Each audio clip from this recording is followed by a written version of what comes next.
Mesdames et messieurs, bonjour. Nous vous retrouvons aujourd'hui dans notre rubrique hebdomadaire sur l'actualité internationale, dont voici les principaux titres. Antonio Guterres appelle la communauté internationale à voler au secours des victimes de la sécheresse en Somalie, alors que le Conseil de sécurité des Nations Unies condamne énergiquement le lancement des missiles balistiques par la Corée du Nord.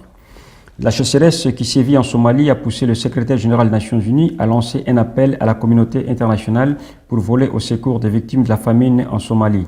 Le 7 mars dernier, Antonio Guterres a exhorté le monde à se mobiliser massivement afin de freiner la famine provoquée par la sécheresse qui déchire l'Afrique orientale, a annoncé l'agence France-Presse AFP.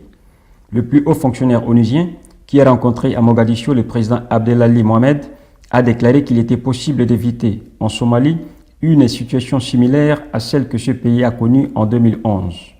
Selon l'Organisation mondiale de la santé, au moins 6,2 millions Somaliens ont besoin d'aide alimentaire urgente. Dans ce pays peuplé d'environ 12 millions d'habitants, près de 3 millions de personnes fortement touchées par la sécheresse sont en train de succomber devant la famine, a précisé l'OMS. Au Sénégal, une plateforme a été mise en place le 7 mars dernier dans le but de protéger le lanceur d'alerte en Afrique. Assurer la sécurité de ceux qui dénoncent la fraude est l'objectif de la plateforme, dont les membres sont constamment menacés, a souligné l'agence France-Presse.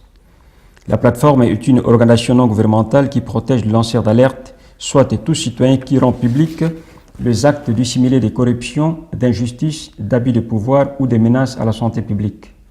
En République populaire de Chine, le chancelier Wang Yi a exhorté la Corée du Nord à suspendre son programme nucléaire et des missiles. Le chancelier a également demandé à Washington d'arrêter le manœuvre militaire américain en Corée du Sud afin de mettre fin à la crise qui secoue la péninsule. Interpellé par la presse, à Pékin, le chancelier Wang Yi a dit que le conflit entre Pyongyang et Séoul était comparable à deux trains roulant en sens opposé l'un à l'autre, ce qui pourrait produire un choc, car aucune de deux machines ne veut céder le passage. Le Conseil de sécurité des Nations Unies a condamné énergiquement le lancement de missiles balistiques effectué récemment par la Corée du Nord.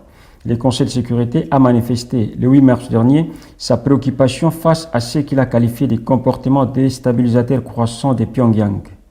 Cette condamnation énergique figure dans un projet de déclaration soumis par les États-Unis et approuvé à l'unanimité par les conseils de sécurité malgré la tension existant entre Washington et Pékin autour de l'installation en territoire sud-coréen du système de défense antimissile américain baptisé THAAD, en un mot THAAD.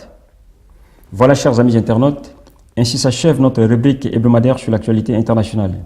Merci de votre aimable compagnie et à très bientôt sur les réseaux de l'agence Angola Presse. Salut.